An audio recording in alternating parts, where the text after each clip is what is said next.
बतावा रे माई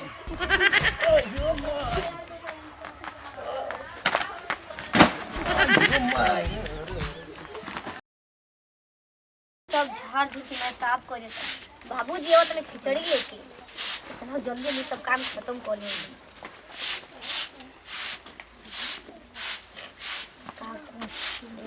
पानी में लिया तो धो ले हमें तो कुछ करे के ना पड़े तुरंत दे दी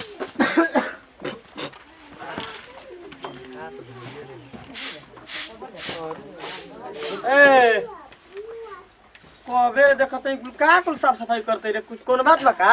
हां बाबूजी आवत हम खिचड़ी लेके ना हमके अरे बाप रे कौन बाबूजी आवत खिचड़ी लेके ता ना आवत बाबूजी तोर के कतना बेर आइल हो कौन साफ करे कौन जरूरी बा। आज खिचड़ी लेके आवत हो ना यही माली हम अरे बैठा नहीं तो हमके हाली काम कर दो हटो तोरा के काम धंधा जिंदगी भर त कामे धंधा करे के बा तनी बैठ बतिए दू के बाप सुनो नहीं टाइम ना बा जाके बाजार से मुर्गा खरीद के लिए बा तार बाबूजी मुर्गा खाई। हां मुर्गा खाइए हमार तो मन करता माले भात में खिया दी काहे खिचड़ी लेके आवत हम बाबूजी खिचड़ी लेके आवत तो कौन मार जानता कि हमरा के पूजी हां आके।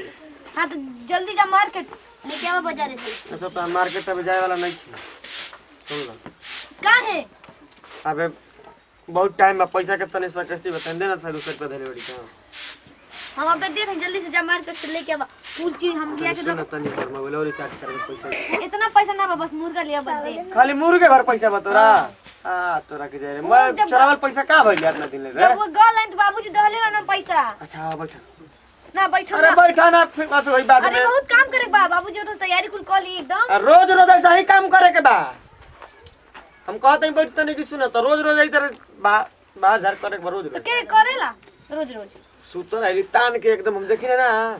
अच्छा हम ही खाली सूत के तो हम ही तनले रहला ये मेरा खूब चिंता लागल बा कि बाहर दी झाड़ दी एकदम खूब चिकन ना काहे ना हमार बाबूजी अब खिचड़ी लेके जैसे जनाता जैसे जनाता कहते था ना बाहर दे बड़ी ना क्या बात भाई मेरा पूछा ही नहीं ले मैडम जी ले हमरा का हो जी बड़ा ए बड़ा पूरा बहारत रोज घर में तू घर पर रहबे ना कलाई गए देख ला बाबूजी हमारा वो खिचड़ी लेके बाबूजी आवत बाबूजी आवत चमकावती रे सुजना घर दुआर लड़ाई कब करे। बहाबे ना आवत हवा तू हथवा ए तले भैया कब बाहर रहबे ना कला हमार बाबूजी लेके यहाँ एको चूरा कुछ ना खाई के हां तो चूरा लेके ऊ चूरे हम तो नहीं ए भैया पकड़ले। ऊ तो यही तरह पेटू है खाए के मिलबे ना करला सोचला कि जाई वही जा तो खाई में जा मिलेला अरे बनावे का 4-5 दिन कम ना तू ही लोग तो खियावेला हमार बाबूजी के उ खाने कहां उनके हो कहां कुछ बात तो आई तो यही जा चार दिन बाद आवत ना लेके बोरिया बोरिया भर के ना तो देबो अरे हाथ देखो। फाड़ फाड़ के सुन ना 100 रुपया बा खाली ना हम जाते हैं तो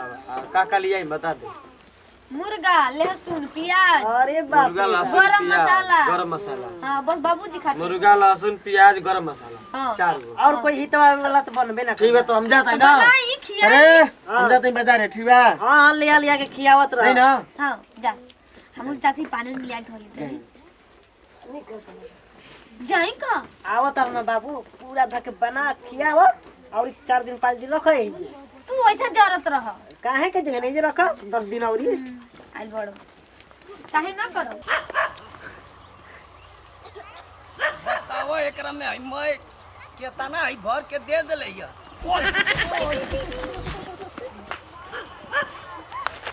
एकरा माई का माथ बनो है मैं एकरा में केतना है भर के देले या रे बताओ ही हमके मुआवे पर ना लागल या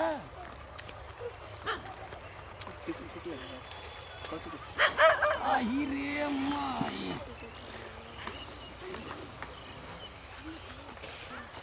कहीं ना कि लइकवा के आई भेन दे तो हमारा कई बुढ़ौती में मुँह आवे पर लगल या तोरा हमार गोड़ हाथ हो बताओ आई ये हमार जान लेवे पर लाग गेली आई बुढ़िया सोचे ले कि बुढ़ौती में ही रे माई ओयो माई ओयो माई का देख रहे में होतला कहां के कहां करो ए भैया कनी तो हन्ना के जे घर हां का काम बा कनी भैया तनी आई मोटरिया हमार देख जना एक नंबर है लागल कहां जात लो ए जे अपन आई लड़की के है आई नहीं केकरा घरे चंदन के है ना जाने ला उहे चंदन। हाँ तो उहे ना। ठीक बा जा जा जा जा जा जा जा सब ले। ये बच्चा भाई तनी यही देखिए सही। हाँ जा जा। का ले ले हवा एकरा में? बड़ा ये भारी खरा लगता में है। पूरा ही खिचड़ी के ही मैं सामान है। अच्छा ठीक बा जा। जा जल्दी आई है। देखिए जो छोड़िए जमा थी ना रहा ना ना जा। फोन भाग, बता। भाग, भाग, भाग, भाग। भाग। जा जा। ये जे क्या हो जा हाँ ये कहीं जा। कनी देखिए इन्हीं बा व्यवस्था है हाँ हाँ बाय ये ले चल जा। आवत है 2 मिनट में। जा ठीक बा जा।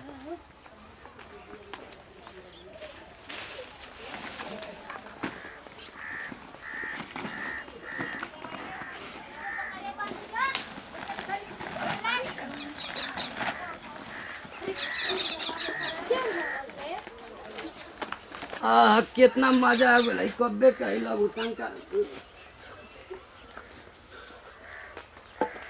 ए भैया अरे ये कोई बा हो बतावा ना ही पूरा ही साफ कर दिला था। ए भैया ए भैया रे कोई गौवा में बा। ए भैया बताओ ये कोई लौकतो ना हो? बतावा भैया आई पूरा आई माँ आई खिचड़ी के हमार सामान आई पूरा आई साफा चट कर दिलस। अब भाई कौन हम मुँह लेके जाइबे गौवा में? आई रे बप्पा आई हो माई। अरे भैया आई पूरा हमार आई संपत्ति आई ले ले चल गुला सा। ये भैया हाँ हो बुढ़ऊ कहाँ न रिया तला? अरे भैया बैठे है जा हमार आई तनी आई दुखवा आई सुन ला। ये भैया का बात बा बोला? कल ये जे गाँव हाँ हाँ ये घर बा। अरे भैया आई पूरा आई लड़की के है अपन आई रही खिचड़ी लेके आई बोरा भर के दाना रहे। हाँ झोरा में आई कुल मैं आई साड़ी रहे पूरा आई सामान में आई 2 गो रह सकनी आई देखिए लेके चल गइल सब। क्यों कहाँ करे ना सब लइका देखला? अरे भैया हमके करा के मुहवा देखावे जाइबे भैया आई चला रे ना गाँव होनी का बाबा। पूछला। अरे भैया कहतो से यही गांव के हई हो भैया। उनके नाम जान तला के करे घर के हम? अरे हम कहाँ ले जाना तनी कहतन जाइए जे घर कोनो दिक्कत ना पेशाब करके जाई आई।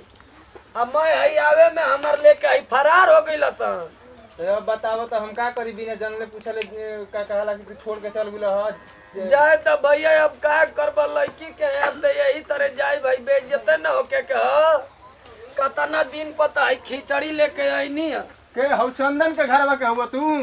अरे वही घर के ना है महाराज उनकर अच्छा हम। उनकरे घर लइकिया सदिया के लिए होता ने? हाँ उहे हमर लड़की है। जौन लेगु न सो वहनी के ना चिन्हला ना? ना भाई हाँ तो जा जा घरे जा पहले जा। जानकारी है तो के? हमके का जानता नहीं कि के बात ए है भैया दीवान दा हमार पूरा इज्जत जाए वाला। तो हम देखले हैं कि चिन्हले हैं कौन ना हसन कौन ना ना चिन्ह जेबो वहनी के ना? चीन जाइब हम। जा चंदनवा के बोल लियो जा। जात हई अब घर अब का कर जा हम तनी खेत और ले घूम के। जा भैया।